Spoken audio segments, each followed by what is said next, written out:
Welcome in to the latest edition of MISL Weekly. My name's Nicholas Murray. Very pleased to be joined, as always, by Chris Economides. Chris, welcome in. How was your weekend? It was fantastic, Nicholas. Interesting weekend in the league this weekend. I think the playoff picture is crystal clear just about now, and in terms of the four teams that are going to be in it.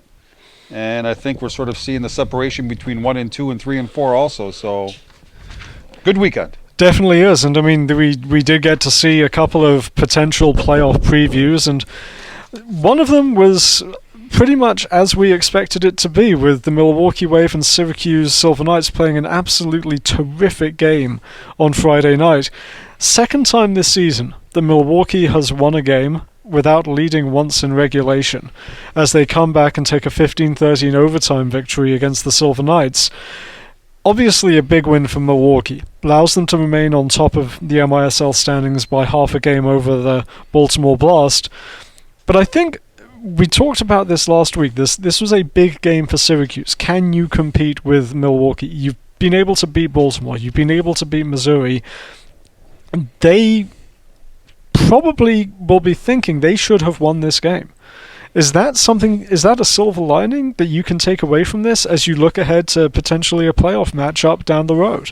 Well, I'll go back to your initial comment. It's not where you start; it's where you finish. In terms from a Milwaukee perspective, I'm sure that it's a trait. And I spoke to Keith Tozer over the weekend a little bit. You know, he's not happy with the fact this team's falling behind as frequently as it has that early. But again, the trait of a championship caliber team is to be able to overcome that, and they've done that all year long. In terms of Syracuse, I think Syracuse has proven without a shadow of a doubt that they can compete with anybody in this league. I watched the game. Syracuse I thought was in total control early. They went up 6-0. Even late in the game when Milwaukee came back and tied it up, I thought Syracuse for the most part was controlling the play. It really felt that way. I mean, they outshot Milwaukee. Marcel Feenstra had to put in a really, really good performance to keep his side in the game, because realistically, there were spells in that fourth quarter where Syracuse was holding possession in Milwaukee's end for 60, 90 seconds at a time, and the Wave were not being able to clear it away.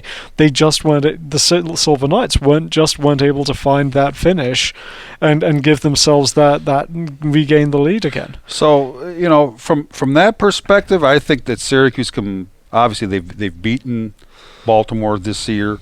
They gave Milwaukee all they could handle in this game. They played them tough up in Milwaukee. But there's an intangible about being able to compete, being able to win a crucial game. Yeah. Which still they've had a couple of big games with Baltimore after their initial win against Baltimore, and they just come up short a little bit. The same thing here. The novice in me tells me that they can compete. It's just a matter of catching a break here and there, being able to finish here and there. But being involved in professional sports all these years, there are certain intangibles that you just can't put your finger on that maybe Baltimore, Milwaukee still. I mean, they've been around for 30 years. They know how to win. They know how to win championships.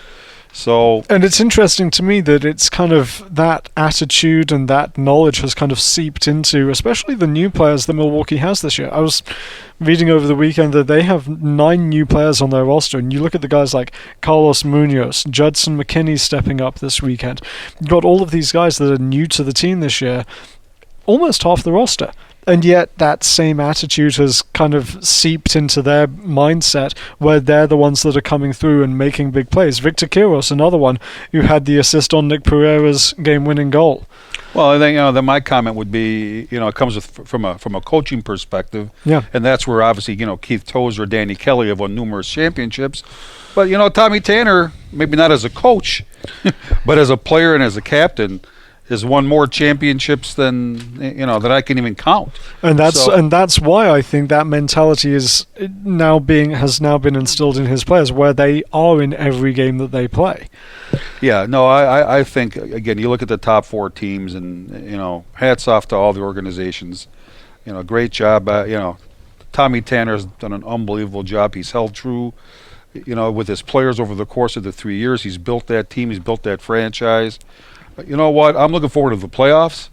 I can honestly say this year, whereas in years past, you sort of had a feeling that it might be a Milwaukee or a Baltimore.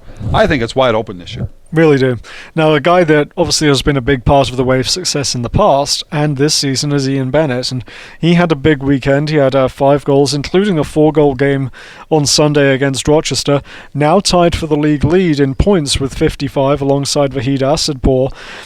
He has meant a lot to this team, but so has Carlos Munoz, so has Nick Pereira, as I mentioned earlier. These 3 guys seem to be really driving this team forward. When they need a big goal, these are the guys that are being able to come up with them. You know what? I think, and I'll get to your point in a second. Ian's had a tremendous year.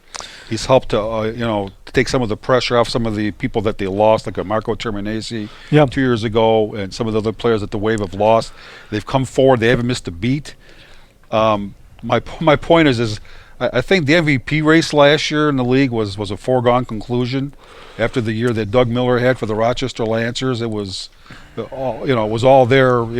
But the actual announcement, I think this year with some of the roles, the players like a Vahid Asadpour, like a Leo Gibson for Missouri, like an Ian Bennett from Milwaukee, like a Michelle Millwood. What's he meant to that team? Exactly. In Syracuse, like a Mike Lookingland, who not only one of the best defenders in all of soccer, but he's going to be a serious MVP candidate this year. So again, just as the championship is wide open, I think the MVP race is also wide open. Definitely is, and I mean, there's obviously we saw a little bit what Vahid Asadpour means to the Comets, I think, in their performance this weekend. He's out injured, and it just didn't feel quite the same for Missouri, and I think that was a big reason why Baltimore was able to put in the performance that they did, be able to control to a certain extent the Comets' attack. They obviously got some very good goalkeeping from William Van Zela. They went out and blocked some shots. The Comets seemed just a little bit off. There were chances that I think on another day they might have taken. That would have kept them in the game far longer than they actually were. But you can see what Asadpour means to that team through his absence, and it'll be interesting to see. From what I've heard, he's expected back for this Friday's game against Pennsylvania. I think that'll be a team that's clicking on all cylinders again with the reintroduction of their captain. Yeah, I mean, let's give a lot of credit to Baltimore. I think Baltimore the last month of the season has been probably the hottest team, and Danny Kelly's getting that team into top playoff shape. I want to say 12 wins out of their last 13 games for the Blast. I mean, they're obviously they're rounded into shape. That sort of led them to the championship last year. But yeah, I mean, Vahid Asadpour is obviously a great player, and I think him not being in the lineup spoke volumes as to why the Comets had the performance that they had this weekend. Now, as you mentioned, the Blast, they've got some MVP candidates. You mentioned Mike Lookingland. A guy that maybe gets overlooked as an MVP candidate is the guy that potentially is setting all kinds of records this year in William Van Zela. He's on course to set a new points against average record. He's on course to set a new save percentage record. Is it possible for a goalkeeper to be an MVP in the MISL? Absolutely. Why not? I mean, they're just as important, if not more important, than the league's leading scorer. So, yeah, I mean, it's wide open this year. Van Zela's had a heck of a year.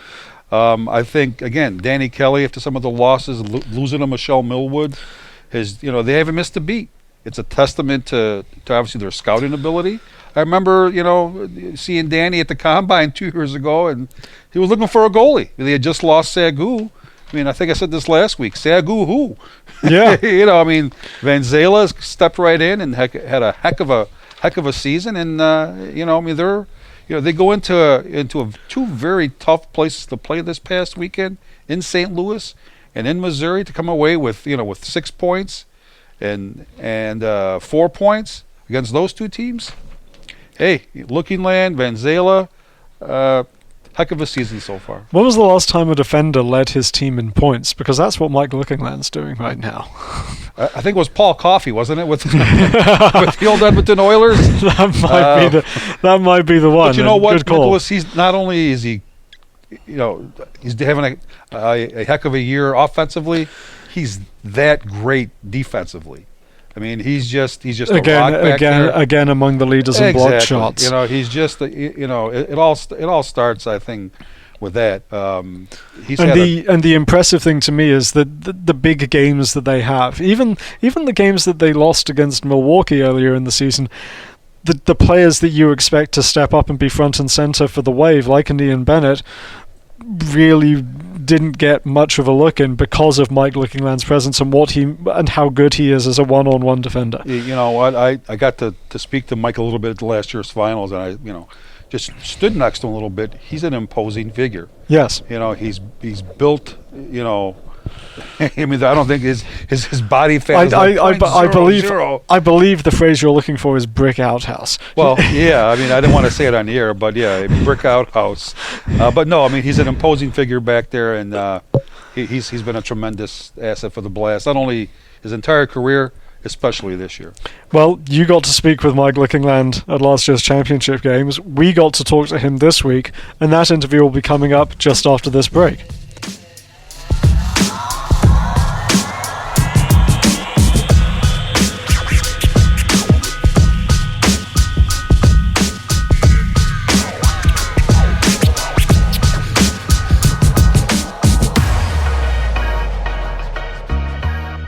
Well, I'm very pleased to be joined now by the captain of the Baltimore Blast, Mike Lookingland. Mike, thank you so much for joining us today.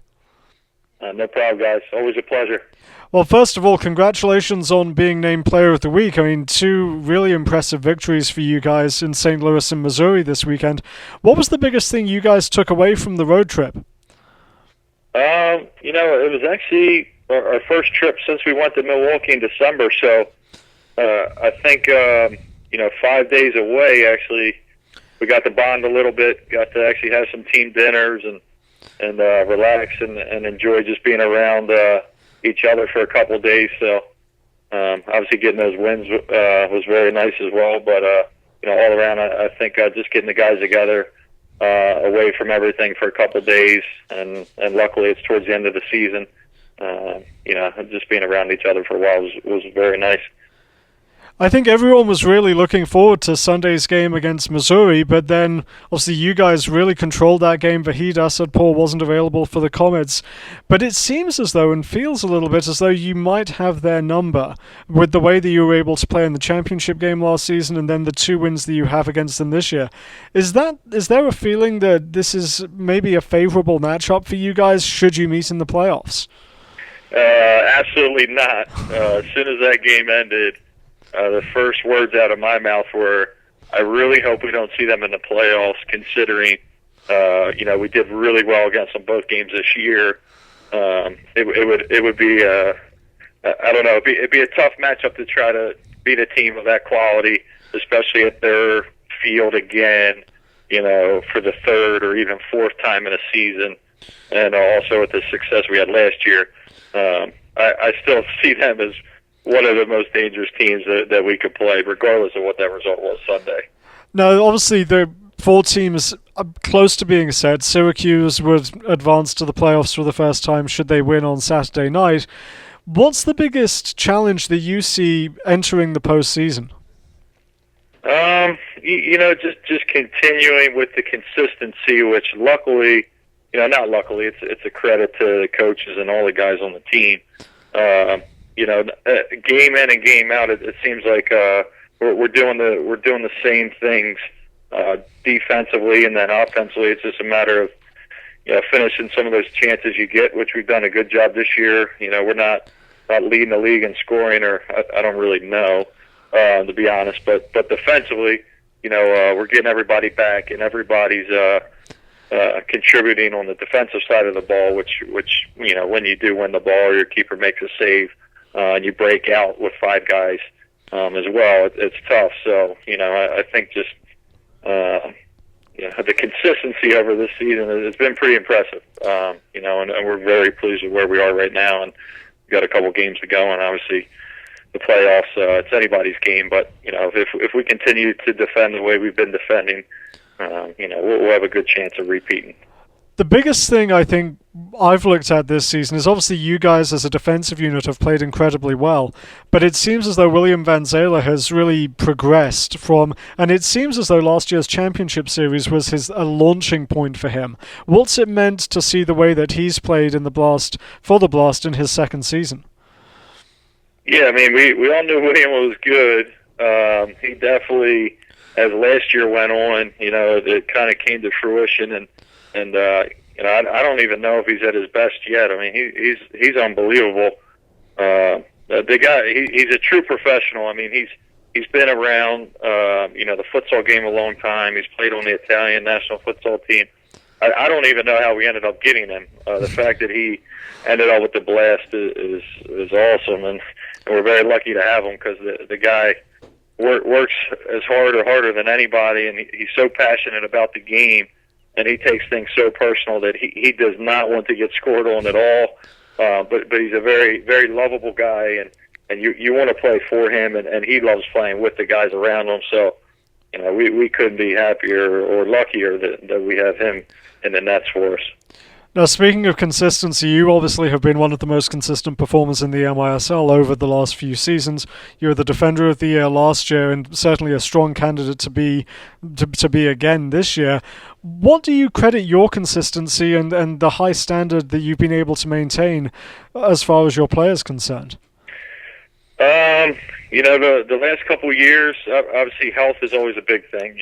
So being healthy is nice, and I'm getting up there a little in age, so still being able to run around and not miss too many games or any games really helps. But I think it really is just a credit to the team and the style that we play. The fact that I can get involved in the attack, and guys will find me, or just look to find the open pass. Not put their head down and try to get their own points, or just worry about running towards the goal every opportunity. We try to just find the open guy and move the ball. And obviously being the older guy and being on set plays and stuff, it's definitely something I've learned to take advantage of when we get opportunities on that side of the ball. So it's obviously a team. We don't have anybody really in the top 10 in scoring during the regular season that often, and that's because our guys work so hard to defend that sometimes we just don't have the legs for those forwards, and midfielders don't have the legs to put the ball in the back of the net. So we just figure out, find the open guy and figure out who's going to score that goal. Speaking of goals and speaking of set pieces, that seems to have been another string you've added to your bow this season. I can't remember seeing so many important goals scored from restarts as you have this season. Is that something you worked on in the off season, or is it just something you've kind of transitioned into as being the main set piece taker this year? DK kind of put that responsibility in my hands a year or two ago.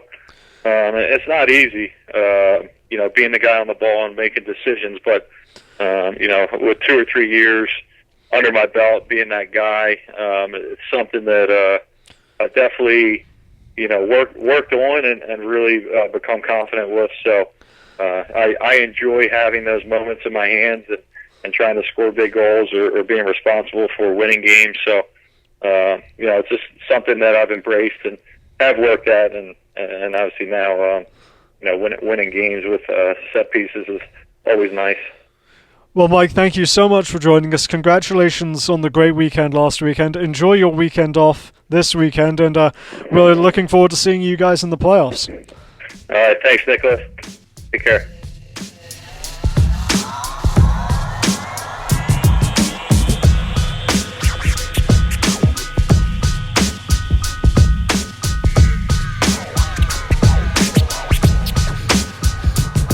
Now, obviously, as we mentioned at the tail end of our interview with Mike Lookingland, the Baltimore Blast get the weekend off. They get to regroup, get to relax ahead of the final 2 weekends of the season. Do have some action this weekend, though, as the Missouri Comets start off on Friday night as they host the Pennsylvania Roar.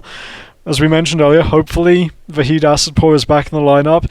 This is obviously a big opportunity for the Comets to kind of get back on track offensively, get things clicking in gear as they enter these final 4 games of the season. Because obviously you want to enter the playoffs with some kind of positive momentum. This is a big chance for the Comets to get that.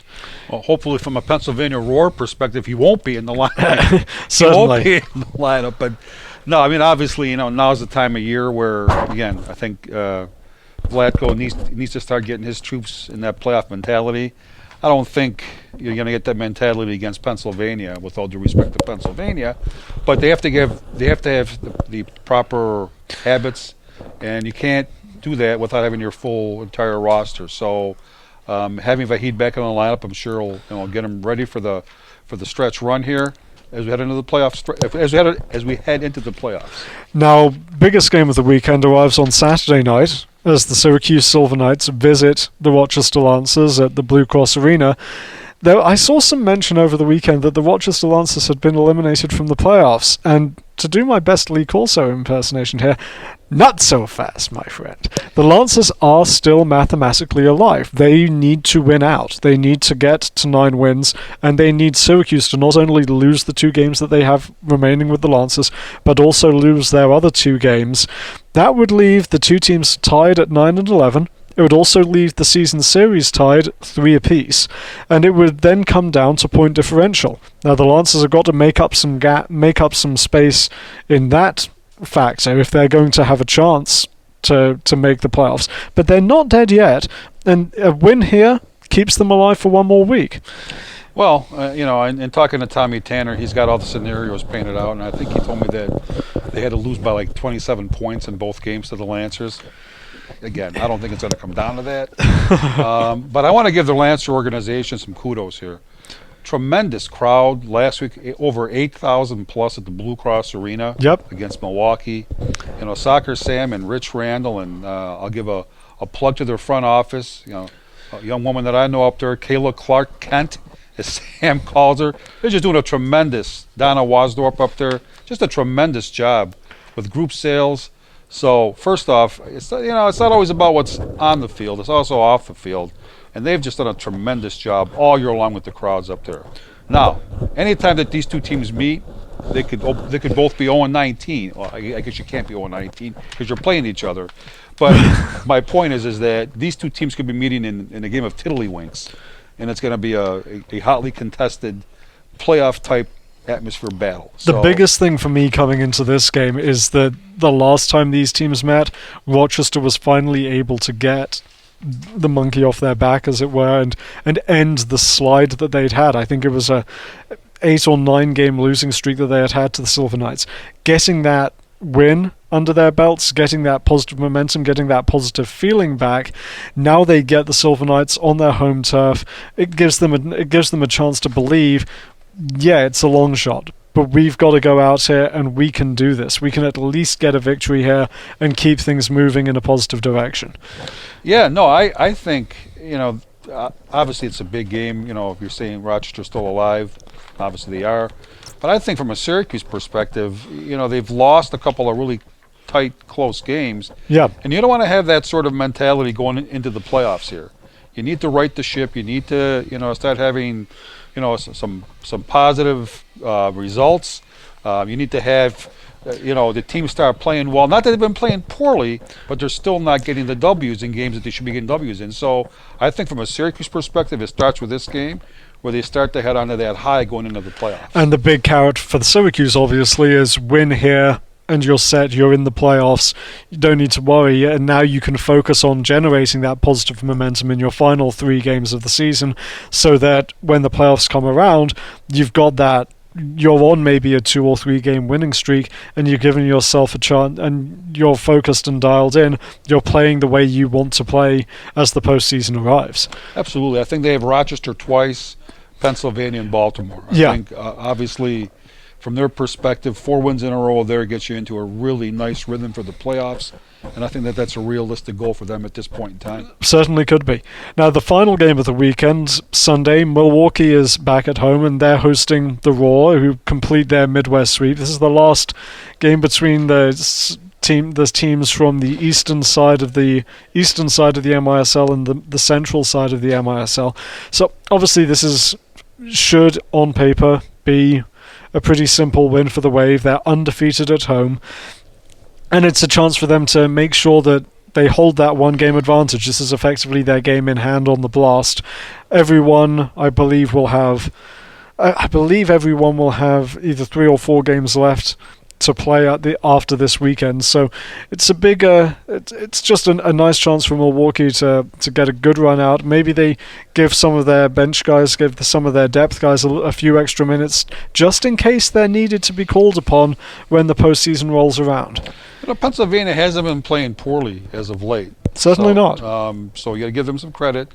But I was trying to think of something to use in terms of what was like the all-time biggest upset in sports history? Was it the USA I think it's part of the Olympics history. Yeah. The Winter Olympics going on right now, and definitely excited to see the hockey. Excited to see the hockey tournament kick off on Thursday. But yeah, it would be. Let's just put it this way, Nicholas. If Pennsylvania beats Milwaukee, is there any way we can get Al Michaels to Milwaukee on Sunday? I know he's in Sochi right now working for NBC, but is there any way we could get him to Milwaukee just in case? Do you believe in miracles? You might need to believe in miracles if you're a Raw fan, but it's a little bit harsh. Obviously, it's a little bit harsh. Sorry to the Raw fans out there. But obviously, it's the biggest test that you can face in the MISL right now, with the Wave at home, undefeated, and certainly looking incredibly strong on their home turf. So good luck to the Raw, good luck to Peter Pappas and all the guys there, Max Toulouse. And you know what? I got to give those guys a lot of credit. It's been a long year for them. They've fought through it. They fought through it. Tom Myers, Chris Williams, these guys are to be commended. They've stuck in there. They got their first victory against St. Louis. They've played hard. I mean, they're consummate professionals, and I give them a lot of credit. Best of luck to them. Thank you, Chris, for joining me this weekend. It's going to be an interesting weekend as we build towards 2 big final Sundays. We got 3 games. We've got 1 game this Sunday, but then next week 3 games on Sunday afternoon. Final Sunday of the season, 3 games, all happening at almost simultaneously. It's the run in here is going to be very interesting indeed. Yeah, I mean it's going to be a fun. I mean this is a fun time of year now. I mean obviously, the 4 teams are pretty much set in terms of who's making the playoffs. It's going to be interesting and fun to see who finishes where. We're compiling home playoff dates or playoff dates in general right now. We'll have something out from a league perspective, hopefully by week's end. But this is what you play for all year long, and it's going to be fun to watch as a fan.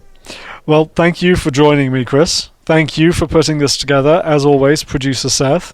And thank you for listening. We really appreciate it, and hope you'll join us again this time next week. Until then, my name's Nicholas Murray. For Chris Economides, bye for now.